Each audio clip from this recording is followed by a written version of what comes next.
are about to play out, we think that it's plausible that by 2015, the dollar volume moving through e-commerce from a growth point of view, that is, sales added, could outpace the dollar growth moving through the store-based model by 2015. So where that takes you is that between now and 2020, we're going to see a compound annual growth rate of 15% for e-commerce, which is largely in line with history. We've seen during 08 and 09 a slight deceleration to the high single-digit growth rates, but we've already in 2010 and 2011 seen that jump back up to 12, 13, 14%.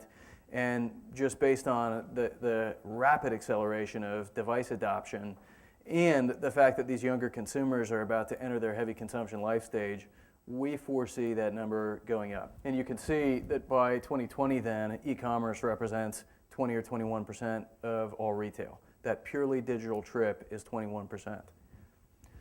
So how's that going to happen? What is our view on how we get to 21%? Well, the growth is going to have to come from three fundamental areas: shoppers, brands and categories, and lastly, trips. So I want to share with you our view on the shoppers we think are going to migrate first online. Secondly, the categories and brands we think will migrate. And lastly, the trips and the occasions that we think are at risk of migrating online. So when you think about shoppers, I just want to anchor us in the addressable market for e-commerce today. Latest census data gives us 114 million U.S. households. We've got 82 million households with PCs, so around 3 out of 4 has a PC in the house. Some estimates put that number even higher. We think, candidly, in 5 years, it's going to be so close to saturation, it's not even going to be worth noting.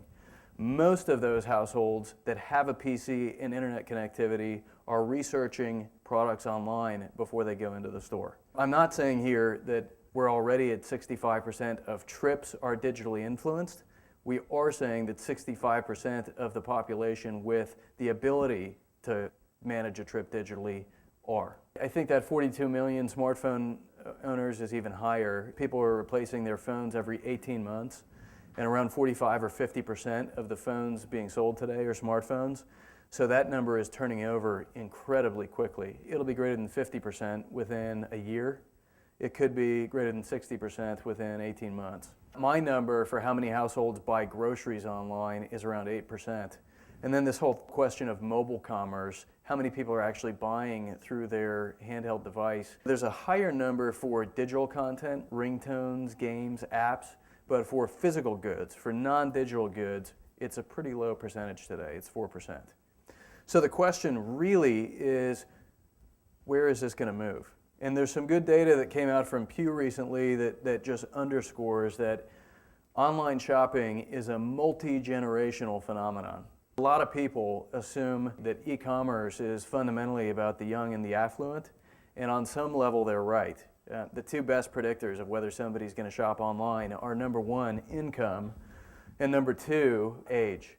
But the majority of Americans, even a pretty meaningful percentage of people at those later life stages, shops online today. They don't shop online as often, they don't shop online for as many categories, but don't believe for a second that this is a phenomenon that's limited only to the millennial shopper. When you look at income levels, what I think this ComScore data shows you is that from an income point of view, about 80% of all e-commerce is coming from households over 50 grand. Even more important than age, income is the real driver or predictor of people's propensity to shop online. When we look at this 20 or 21% number in 2020, the question is, which shoppers are going to drive that growth?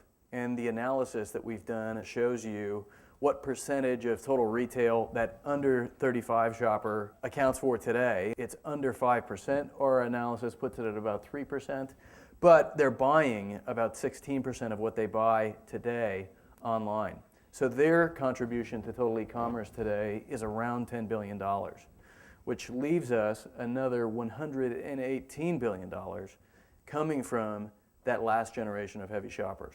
Income is one predictor, age is the second predictor, but what's stunning about this chart is those older shoppers already drive a majority of online retail. Look at the e-commerce sales from the post-85 shopper in 2020.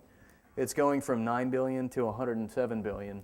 So it's basically increasing by a factor of 10. But as those shoppers enter their higher consumption life stage, they're only going to drive around a third of that total e-commerce growth. We think that the growing device adoption at every age is going to really make it much likelier for this older shopper to get even more comfortable shopping online. So today, they're spending, sort of at the average, 7% of their total retail spend is online. We think that over the next 10 years, that number is going to lag the younger shoppers, but it will, again, reach the sort of mainstream 20% number.